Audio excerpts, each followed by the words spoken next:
Welcome to an echo of the past. Today I'm going to tell you a story that begins not in a palace or a city, but in a small wooden shack lost among the fields and woods. My name is Abraham Lincoln. I was born at a time when America was just finding itself. I knew no wealth, no luxury, but I knew hard work, the silence of the night, and the power of believing that a man can rise higher than where he was born. Many people later called me a hero, but I was never more than an ordinary man who believed that the right things were worth defending, even if they hurt you. Today I'm going to tell you my story of the journey from the dust to the presidency, of the war that tore the nation apart, and of the belief that freedom belongs to every man. And before we begin, don't forget to support this channel by commenting, sharing, and subscribing. Thanks to you, an echo of the past remains alive. I was born February 12, 1809, in a small wooden shack in Kentucky. My father Thomas and mother Nancy were ordinary people. They had no money or education, but they believed in work and in God. The house I was born in had only one room. When the wind blew, it sang so loudly through the cracks in the walls that I felt the flute was playing over my bed. It was a hard life, working from dawn to dusk every day. When I was young, my father taught me how to split wood and drive a plow. He taught me that a man who works with his hands is always useful. But my mother taught me something else, that a man who uses his mind can change the world. I remember once she stroked my hair and said, "Ebby, remember that kindness is a greater power than anger." It was the most beautiful sentence I've ever heard in my life. When I was 9, my mother got sick and died. The Bible was left open on our table, and the sound of her coughing continued to ring in my ears at night. I grew up that year. My father built a new cabin in Indiana, and our family moved to a new life. But in my mind, I remained the boy who lay on the dirt floor at night, looking at the stars through the hole in the roof. None of us were educated, but I felt that words had power. When I found a book, I read it over and over again until it fell apart in my hands. I often wrote in charcoal on the wooden wall, because paper was as precious as gold. That's how I learned to read, and maybe even to dream, because each letter was like a small window into a world that was bigger than our cabin and our field. People say poverty is a hindrance. I say it's a teacher. It taught me that a man who has nothing need not fear losing everything, and that strength does not begin with wealth, but with a heart that never stops believing. My journey was just beginning then, and little did I know that one day the hands that split the wood would sign the law that would abolish slavery. The school was far away, more than 3 miles. Roads through mud and woods. But whenever there was a teacher who stayed more than a few weeks, I ran there, even when the snow bit my feet. I only had a few books, but to me they were treasures. The Life of George Washington, Robinson Crusoe, and the Bible. That was my school. I read them over and over again. I committed every word to memory until I felt I was living 2 lives, my own and the one I was reading. Often I would lie down by the fire, charcoal in hand, and write the words I liked on the wall. When my father woke up in the morning, our walls were covered with letters. Books have taught me more than any man. They taught me to think, to listen, to doubt. And most of all, to believe that even someone like me, the son of a carpenter, a field boy, can speak with respect if he speaks the truth. I started writing short stories and jokes. People laughed at me, but they often asked me questions. "Ebby, "Where do you go for that?" And I would answer, "In books. They talk when others are silent." Once I borrowed a book and accidentally got it wet in the rain. For 2 weeks afterwards, I went to help the owner on the farm to pay for it.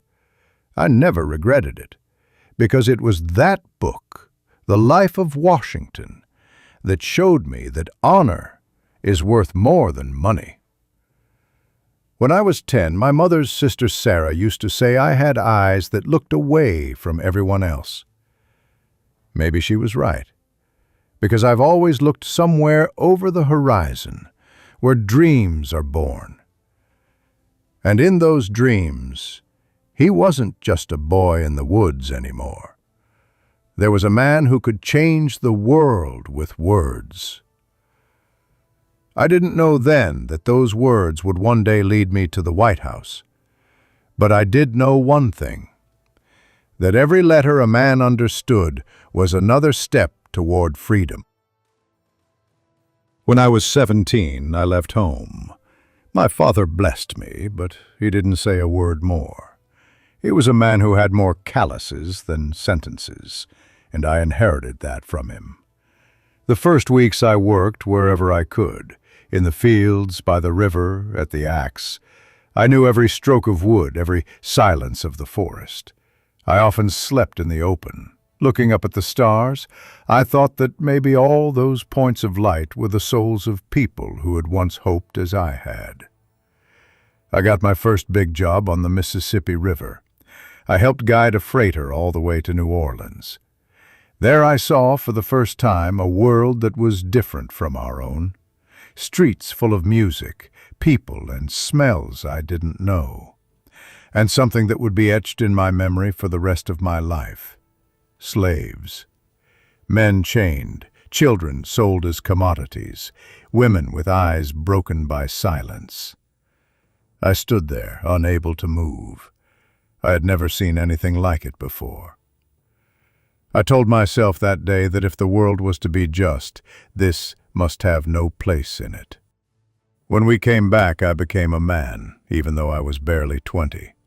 I was strong, but I was also hungry for knowledge. I wanted to be able to speak so that people would listen to me, not for shouting, but for the truth. At meetings in our town, I began to speak sometimes about life, about work, about justice. People stopped, listened, and some even clapped. The applause didn't change me, but something inside me stirred. I understood that words can be stronger than muscles, and that speech can be the axe that splits a lie. In 1830, I moved to Illinois. There I began a new life, with books, work, and the dream that a man could become more than what he was born to be. I often said to my friends at the time, "Never be ashamed of your hands if they do honest work." And maybe that's why I never forgot where I came from. Because you can grow out of poverty, but humility must remain. When I settled in Illinois, I was 21 years old. It was an open land, full of people who wanted to build a home, plant trees, and start over. I worked for a while as a logger, then as a salesman, and finally I found something that began to consume me. The law. Not because I wanted to be rich, but because I wanted to understand how the world worked. To me, the law wasn't just a set of statutes. It was a way to defend the weak and protect those who had no voice. I borrowed law books from friends. I read them at night, often with my feet in a basin of cold water to keep me awake. I wasn't a scholar, but I had patience. And as my friend used to say, "Ebby, you're a man who can build a bridge at will." In 1834, I was first elected to the local legislature. It was the first time I stood before the people not as a lumberjack, but as someone who should speak for others. My first speeches were not perfect.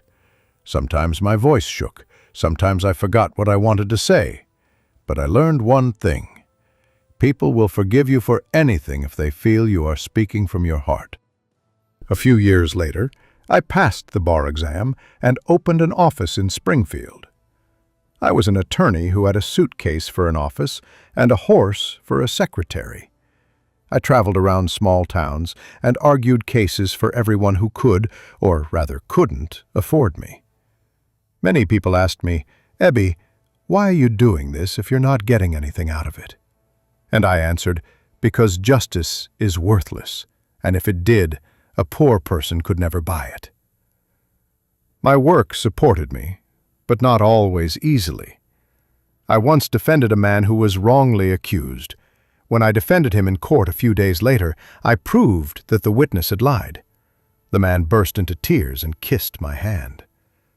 That was the moment I knew I had chosen the right path.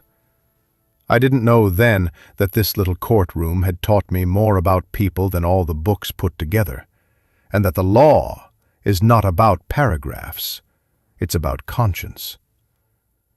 I told myself then, those who understand the law must first understand the heart.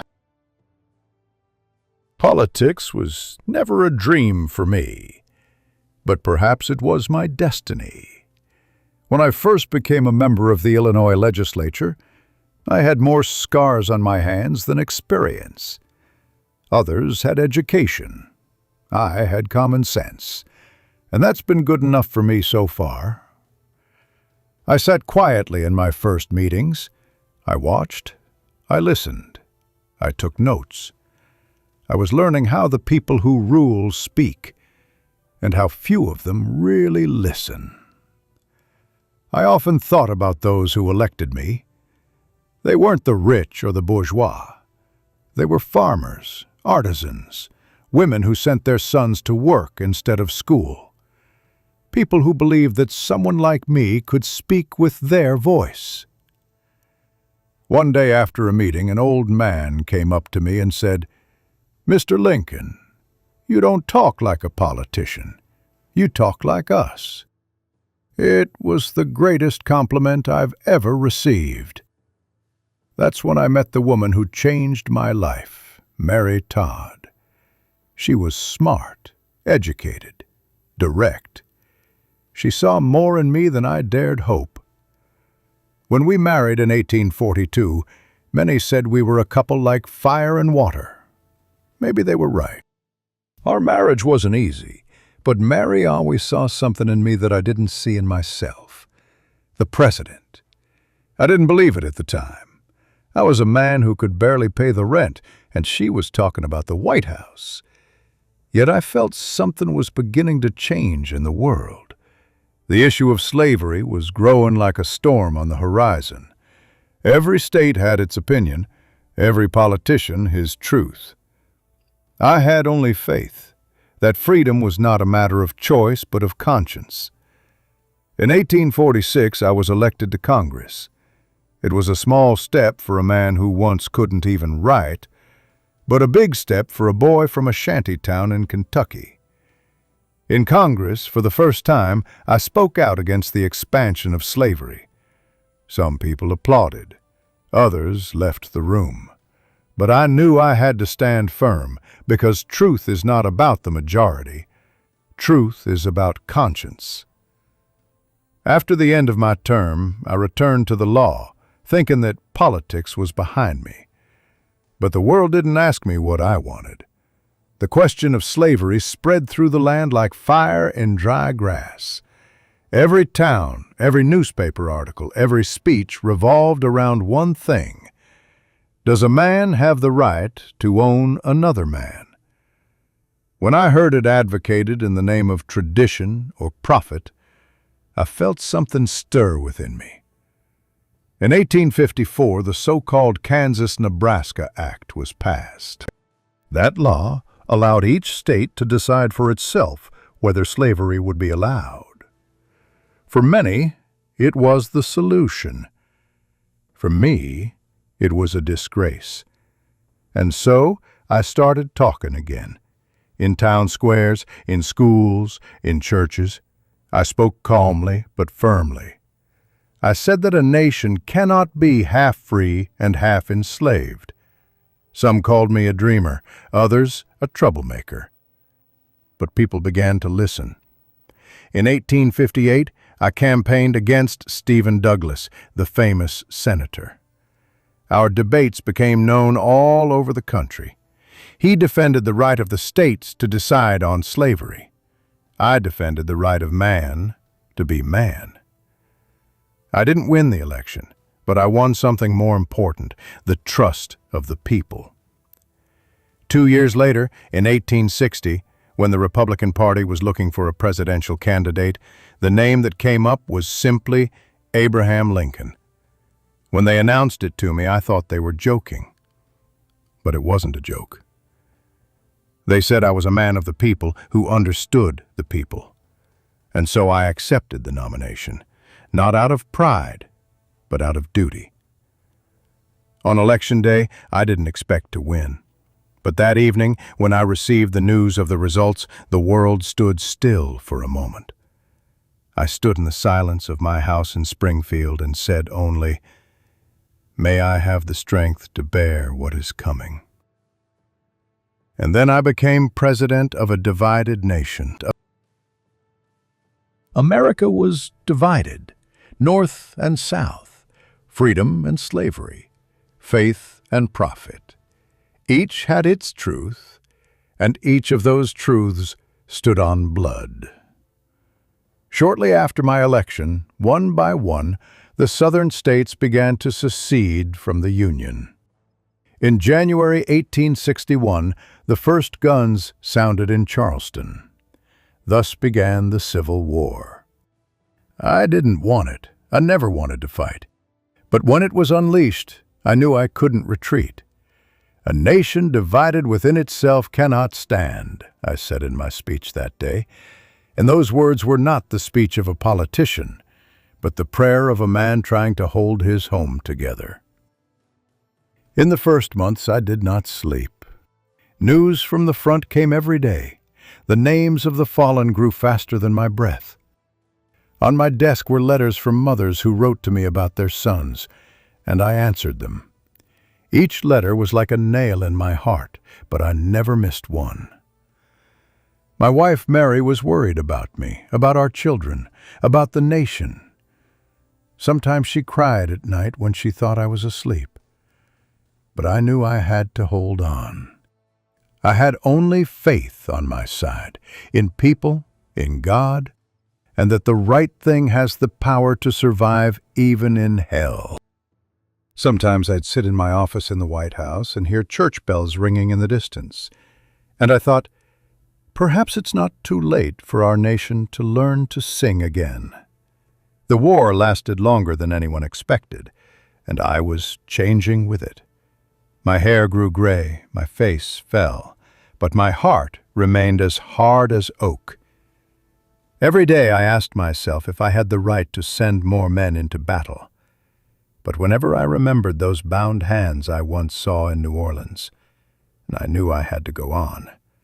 Because justice is not silence. And freedom is not a gift, it's a commitment. In those days I understood that a nation's greatest test does not come from the outside, but from within. And that the real war is not fought on the battlefield, but in the human conscience. Year 1862. The ground was covered in smoke, the fields in blood, and the houses in dust.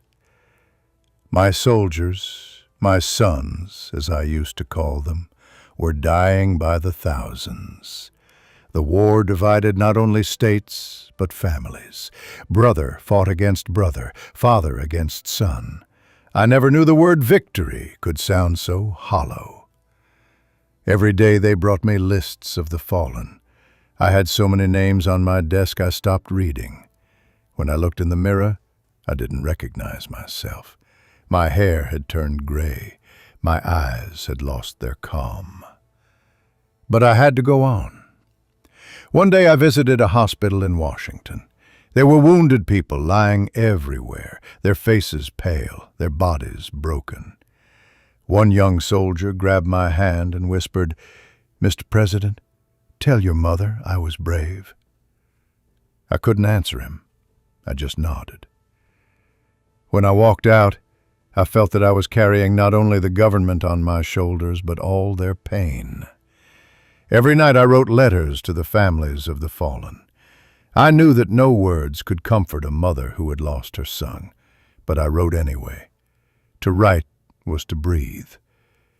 Sometimes I felt as if God had placed me between two precipices, one into which the dead were falling, and from the other came the wrath of the living. I believed that even in the darkness there must be light. I said to my ministers, "We may not know what God wants, but we know what man should not want: hatred." There were days when I felt broken, but every time I saw a soldier smiling, even though he only had one arm, I knew I mustn't go down. These men weren't fighting for glory. They fought for the belief that their children would one day be born into a world where no one would be sold. Years of war have taught me that evil has no face, that you don't just find it in the enemy, but in your own heart when you stop believing in good. And I prayed that I would never lose that faith. I lost a lot in that war: friends, peace, even my son Willie. But I didn't lose hope, because without it, it would all be meaningless. The year is 1863. The war was in its third year. Every day meant new losses, new pain, new questions. And yet I knew that right now, a decision had to be made that would change everything. Slavery. The word was like a poison that had been seeping into the soul of our nation for generations. The first time I saw enslaved people in New Orleans, I promised myself that one day I would end it. Now, that moment has come.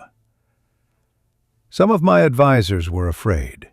They said we'd lose support, that we'd anger the states, that we'd jeopardize the future. I answered them, what future can stand on injustice? On January 1st, 1863, I sat down at the White House table. On the table in front of me was a document that would change the world. The Emancipation Proclamation, a law that declared all slaves in the rebel states free. The pen trembled in my hand, not from fear, but from fatigue. I've signed thousands of papers, but none had the weight of this one. When I wrote my name, Abraham Lincoln, I looked at the paper and I said, I've never been more sure in my life that I'm doing the right thing. Outside, the wind was blowing and the snow was drifting down on a war-weary city. But inside, I felt calm. There were no celebrations that day. There was no fanfare or fireworks, just silence that tasted of tears. But I knew that somewhere out there, in the camps, on the plantations, in the huts, someone was lifting his head for the first time and looking up into the sky as a free man. I wrote in my diary at the time, if my name goes down in history, it is because I signed this law, and if it doesn't appear there, it won't matter. And that was the end of it. Not as a winner, but as a man who did what he thought was right. I used to say a lot, those who deny freedom to others don't deserve it themselves. And on that day, I hoped that America would one day understand that. The year is 1863. The town of Gettysburg, Pennsylvania, became a symbol of pain. The battle there lasted 3 days. 3 days that changed history. When I arrived there in November, the ground still smelled of smoke and dirt. More than 50,000 dead lay beneath it. I came to say a few words at the opening of the cemetery of the fallen soldiers. Everyone was expecting a long speech. Instead, I just wrote a few lines. I stood on the podium, the wind blowing in my face, and looked at hundreds of tired people holding hats and caps. Then I started talking. 87 years ago, our fathers gave birth to a new nation on this continent, born in freedom and dedicated to the idea that all men are created equal. I spoke of the sacrifice of those who fell here. I said the world might not remember my words, but it will never forget what they did. And then I finished. Let this government, of the people, by the people, for the people, shall never perish from the world. When I finished, there was silence. I thought I had failed, that I had not said enough. But later people wrote to me that in those few sentences they heard the voice of a nation born of pain, but had not lost faith. From that moment on, I understood that the greatest words are not the loudest. They are the ones that people whisper on when all else falls silent. Year 1864. 4 years of war, 4 years of pain, letters, losses and prayers that sometimes seemed to be in vain. The war took more than one man could bear. I lost my friends, my peace, and my beloved son Willie. He was only 11 years old. He died suddenly, and I couldn't understand. They said a president was supposed to be strong, but as I held his cold hand, I felt that no power in the world could bring him back. My wife Mary collapsed. She believed in ghosts, called for his soul. I sat in silence and read the Bible. I found the words that helped me survive. God gives grace to those who suffer. And I suffered, but I lived on. At work, I was quieter than before. I didn't smile as often, but when I did, people said it was worth 10 smiles. Every day I met generals, MPs, journalists. Each one had advice, each one had a solution. But I knew that the war would not be won by a plan. The heart wins the war. So I looked for people who fought not for glory but for faith. Some nights I would sit by the fireplace and listen to the silence. I told myself that the world must have a purpose, even if you can't see it right now. When I looked out the window of the White House, I could see the burning lights of the camps scattered across the horizon. And I thought of those sleeping in the mud while I sleep in my bed. The knowledge weighed me down, but it also kept me grounded. One day a young soldier came to see me and came back without a leg. He looked at me and said, "Mr. President, I'd do it again." And that's when I realized that as long as the nation has people with that kind of heart, they have hope. Sometimes I felt broken, but never defeated, because even when the body hurts and the heart bleeds, faith remains, and faith is the last thing a man can lose. The year is 1865. The war was coming to an end. After 4 years of suffering, hunger, and loss, the sky was finally beginning to brighten. The Union Army was victorious. General Grant was advancing, and the enemy was retreating. When news was brought to me that General Lee was about to surrender, I did not feel triumph. I felt relief.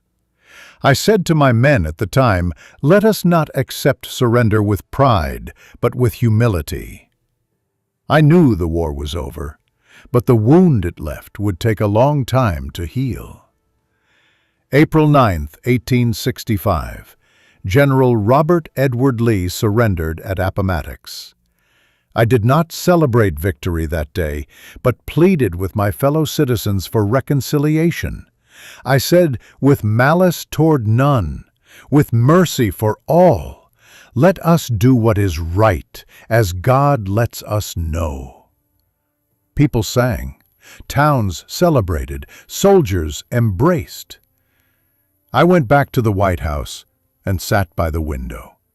I looked up at the night sky over Washington and felt that even though the war was over, the pain still remained.